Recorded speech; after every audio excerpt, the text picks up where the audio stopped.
बिस्मिल्लाहिर्रहमानिर्रहीम। अस्सलामु अलैकुम dear students, I hope you are fine. Students, आज हम बायोलॉजी सेकंड ईयर और जोलॉजी ए का लेक्चर डिस्कस करने जा रहे हैं जो कि सेल साइकिल है। तो जो सेल जो होता है वो एक लिविंग ऑर्गेनिजम्स का एक बेसिक यूनिट है, लाइफ का एक बेसिक यूनिट होता है जो कि एक सीरीज़ में डिवाइड होता है जिसको आप सेल साइकिल कहते हैं।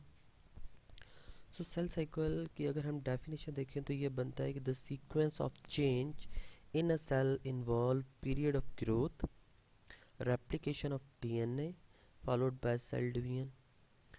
कि एक सेल के अंदर जब ग्रोथ हो रही है, उसका डीएनए डिवाइड कर रहा है, तो वो एक सीक्वेंस के साथ, एक स्टेजेस के साथ वो कंप्लीट होता है। उस पूरे फेज़ को, पूरे साइकिल को आप सेल साइकिल कहते हैं। या आप ये भी इसको डिफाइन कर सकते हैं, the stages through which cell passes from one cell division to the next. क्योंकि हमारी बॉडी के अंदर जब सेल डिवाइड करते हैं तो इसका मतलब है कि सेल ग्रो कर रहा है, बॉडी की ग्रोथ हो रही है। अगर सेल डिवाइड नहीं करेंगे, ग्रोथ नहीं होगी। तो सेल जब डिवाइड करते हैं तो वो एक स्टेजेस के अंदर अपने आप को कंप्लीट कर रहे होते हैं, स्टेजेस में, सीक्वेंस में खुद को कंप्लीट कर रहे होते हैं, और उस सीक्वेंस का नाम, उस स्टेप्स का नाम सेल साइकिल है।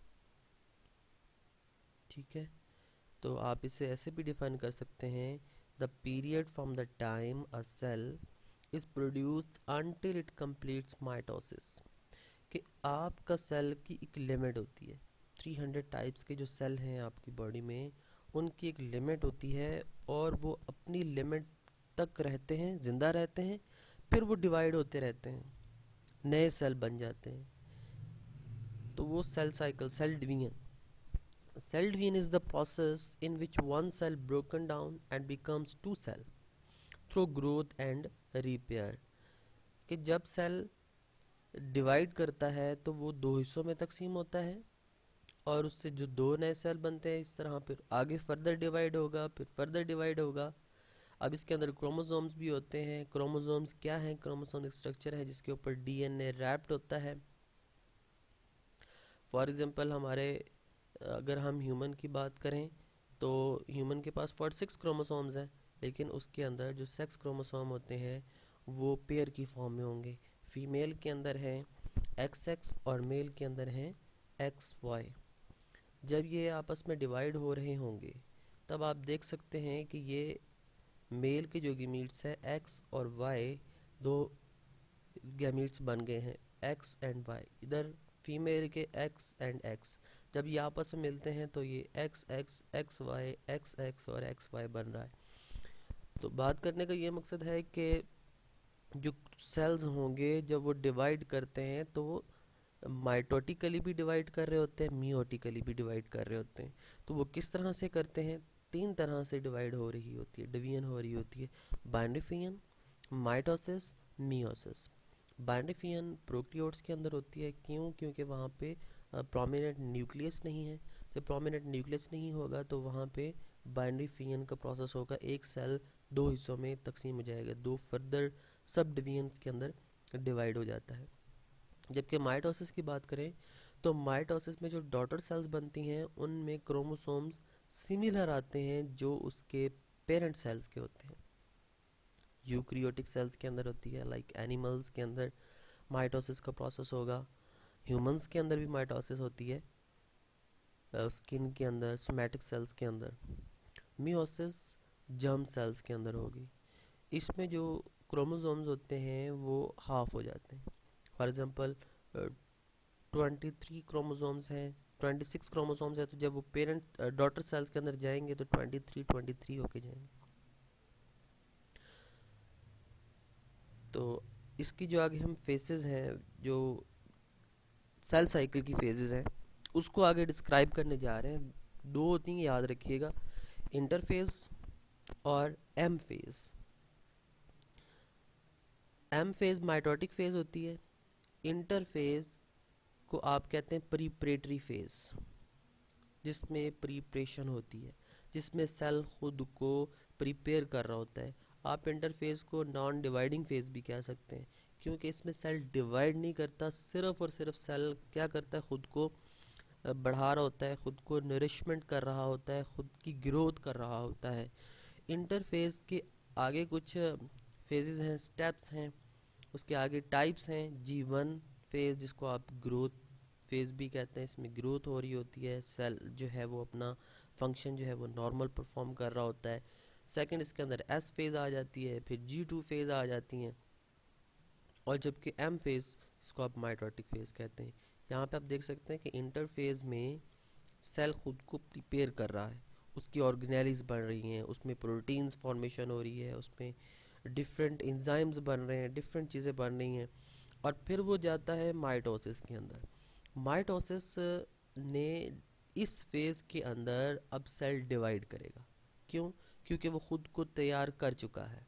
जब सेल डिवाइड करता है तो सीरीज़ के अंदर करता है, वो स्टेप्स के अंदर करता है। स्टेप में कैसे, कौन से स्टेप्स आ जाते हैं? Prophase, metaphase, anaphase, telophase. ये न्यूक्लियस डिवाइड हो गया। फिर एक और इसमें फेज आती है जिसको आप साइटोकाइनेसिस कहते हैं। साइटोकाइनेसिस के अंदर अब सेल डिवाइड होगा। पहले जो था वो कैरियोकाइनेसिस होती है, कैरियोकाइनेसिस के अंदर न्यूक्लियस डिवाइड करता है, और साइटोकाइनेसिस के अंदर साइटोप्लाज्म डिवाइड करता है, सेल डिवाइड करता है। तो ये अब इसकी हम देखते हैं डिटेल में कि इंटरफेज और माइटोटिक फेज क्या होती हैं, और इंटरफेज की जो टाइप्स हैं वो क्या है। इंटरफेज को हम कहते हैं कि ये वो पीरियड है जो दो कंजक्टिव डिवीजन के दरमियान में होता है। दो कंजक्टिव डिवीजन का मतलब यह है कि दो सेल्स हैं, दो डिवीजन हैं, दो सेल्स के दरमियान में होने वाला लाइफ साइकिल, होने वाला पीरियड इंटरफेज कहलाता है। इंटरफेज को कहा जाता है कि ये रेस्टिंग फेज है, क्योंकि इसमें सेल डिवाइड नहीं हो रहा। एक्चुअली ये रॉन्ग है। रेस्टिंग फेज आप नहीं कह सकते।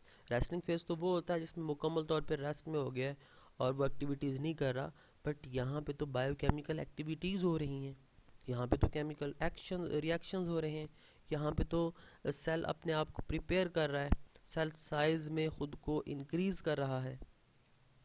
It is the period of non apparent division. यहाँ पे सेल डिवाइड मतलब जैसे क्रोमोसोम्स, अगर हम क्रोमोसोम्स की बात करें तो वो सेल जब डिवाइड नहीं करता तो क्रोमेटिड की फॉर्म में होते हैं। जैसे ही सेल डिवाइड करेगा, करना स्टार्ट करेगा, तो वो थ्रेड लाइक स्ट्रक्चर में अपेयर हो जाएंगे। तो यहाँ पे भी यही सिचुएशन बनती है कि जो सेल हैं वो नॉन अपेरेंट डिवीजन के अंदर है, अभी वो गैर वाज़िया हैं, वो क्लियर नज़र नहीं आ रहे। क्यों? क्योंकि वो खुद को ग्रो कर रहे हैं, बूस्ट अप कर रहे हैं। 90% सेल साइकिल के जो मेन पोर्शन है वो इंटरफेज है। ज़्यादातर जो प्रोसेस होता है सेल अपने आप को तैयार करने में लगा देता है, फिर बाद में वो डिवाइड होता है। इसके अंदर फेजेस आ जाती हैं, G1 phase, S phase, G2 phase, और इसके अंदर एक एडिशनल फेज़ भी होती है जिसको आप G0 फेज़ या G0 फेज़ के नाम से जानते हैं। देखते हैं कि G1 फेज़ में कौन कौन सी एक्टिविटीज़ हो रही हैं। G1 फेज़, जिसको आपने गैप 1 का नाम दिया है, ये इंटरफेज़ का पहला स्टेप है, पहली फेज़ है, फर्स्ट फेज़ है। इसमें सेल अपने आप को जो ओरिजिनल साइज था उससे थोड़ा सा बड़ा कर लेगा, डबल करना शुरू कर देता है, बढ़ाना शुरू कर देगा, सेल ग्रो होना शुरू हो जाएगा। क्यों? क्योंकि यहाँ पे मेटाबॉलिक एक्टिविटीज़ हो रही हैं। जब मेटाबॉलिक एक्टिविटीज़ होंगी इसका मतलब यह है कि प्रोटीन की सिंथेसिस हो रही है, एंजाइम की सिंथेसिस हो रही है, और डीएनए बेस यूनिट्स जमा होते हैं, एडेनिन, गुआनिन, साइटोसिन, थायामीन, वो तमाम बेसिस जमा होना स्टार्ट हो जाएंगे G1 फेज़ में। ये स्टेप आपने याद रखने हैं। सेल ग्रो करता है। क्यों ग्रो करता है? क्योंकि यहाँ पे मेटाबॉलिक एक्टिविटीज़ हो रही हैं। मेटाबॉलिक एक्टिविटीज़ के दौरान प्रोटीन की सिंथेसिस होती है, स्पेसिफिक एंजाइम की सिंथेसिस होती है, और डीएनए बेस यूनिट्स यहाँ पे अक्यूमुलेट होते हैं, जमा होते हैं, ताकि डीएनए की सिंथेसिस हो सके, डीएनए बन सके। और तकरीबन ह्यूमन के अंदर इसे 8 से 9 घंटे लगते हैं G1 फेज़ को, कि सेल का ग्रो होना, अपने साइज़ से डबल हो जाना, उसमें मेटाबॉलिक एक्टिविटी का होना, उसमें प्रोटीन की सिंथेसिस होना, स्पेसिफिक एंजाइम का बनना। मतलब ये सारा टाइम 8 से, ये सारे जो प्रोसेस हो रहे हैं, ये सारे जो स्टेप्स हो रहे हैं, 8 से 9 घंटों के अंदर ये कवर होते हैं। एस फेज़, जैसे ही G1 फेज़ में सेल अपने आप को बूस्टअप कर लेता है, अपने आप को वो 50% रेडी कर लेता है, तो वो फ़ौरन से एंटर हो जाता है एस फेज़ में। एस फेज़ के अंदर डीएनए की सिंथेसाइज होगी, डीएनए यहाँ पे बनेगा, क्रोमोसोम्स की तादाद डबल हो जाएगी, क्रोमोसोम्स की तादाद डबल हो जाएगी। और ये वो स्टेप है, ये वो फेज़ है जो G2 के लिए ज़रूरी है। अगर ये स्टेप नहीं होगा तो इसका मतलब ये है कि सेल ने अपने आप को G0 फेज़ में स्टोर कर लिया है, सेल खुद को डिवाइड नहीं कर पा रहा। ठीक है, तो ये डीएनए का बनना, क्रोमोसोम का डबल होना बहुत ज़रूरी है। जब तक डीएनए नहीं बनेगा, क्रोमोसोम डबल नहीं होंगे, तो आगे जो है G2 फेज़ प्रोसीड नहीं हो सकती।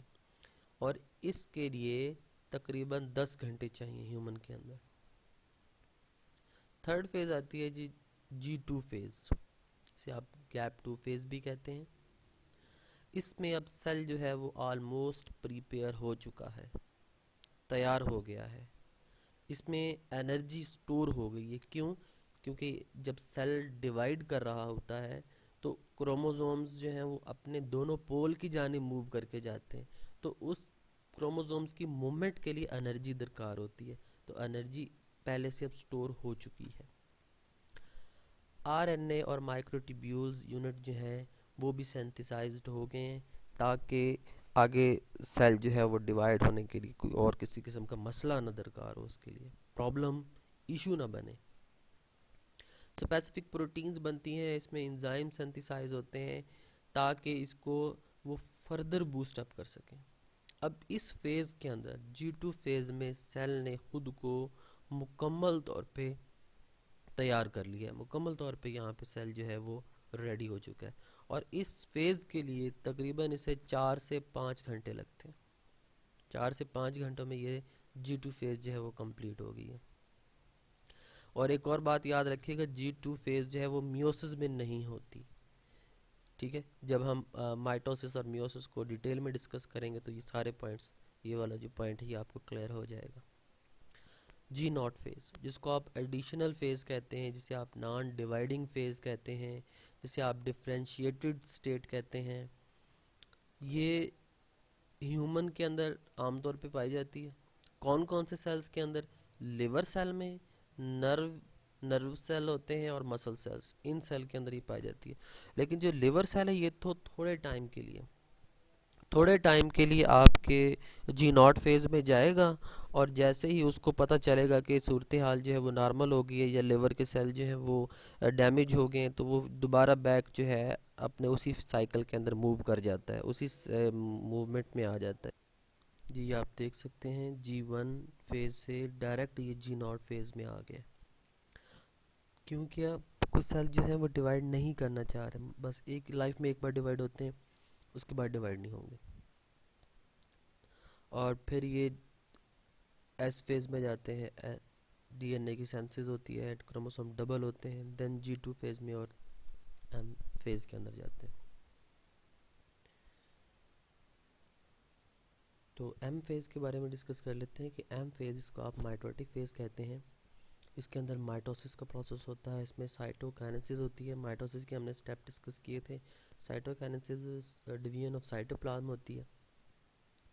अब इसके अंदर एम फेज़ के अंदर डिफरेंट आपको चेक पॉइंट नज़र आते हैं, जो चीज़ों को चेक कर रहे होते हैं कि डीएनए की कमी तो नहीं हो गई है, क्रोमोसोम प्रॉपर हुआ है नहीं हुआ, डबल हुआ है या नहीं हुआ, या उसको प्रोटीन चाहिए, एंजाइम चाहिए। तो डिफरेंट जगह पे ये चेक पॉइंट होते हैं और डिफरेंट चीज़ों को ये कर रहे होते हैं कि जो आपका सेल बन चुका है उसमें कहीं कमी तो नहीं रह गई। ठीक है, किसी चीज़ की ज़रूरत तो नहीं है, वो तमाम ज़रूरत जो है वो फुलफ़िल करते हैं। और तकरीबन ये 30 मिनट्स ह्यूमन के अंदर इसको रिक्वायर होते हैं। 30 मिनट में एम फेज जो है प्रॉपर चलता है। अब ड्यूरेशन की हम बात करें तो ह्यूमन का जो लाइफ साइकिल है, इसका जो ड्यूरेशन है वो तकरीबन 24 आवर्स है। 24 घंटे में एक इंसान का सेल जो है वो डिवाइड करता है। जबकि ईस्ट के अंदर अगर हम देखें डिवीजन तो ये तकरीबन 90 मिनट्स की होती है। स्टूडेंट्स, इस लेक्चर के अंदर हमने सेल साइकिल के बारे में पढ़ा है, सेल साइकिल की डेफिनेशन को देखा है, सेल साइकिल की जो टाइप्स हैं, इंटरफेज़ और एम फेज़, उसको डिस्कस किया है। इंटरफेज़ की आगे हमने टाइप्स को डिस्कस किया है, G1, S phase, G2 phase और G0 फेज़, जो कि एक एडिशनल फेज़ है। उसके बाद हमने एम फेज़ को डिस्कस किया, जिसको आप माइटोटिक फेज़ भी कहते हैं। उम्मीद है आज का टॉपिक आसान है, आपको समझ आ गया होगा।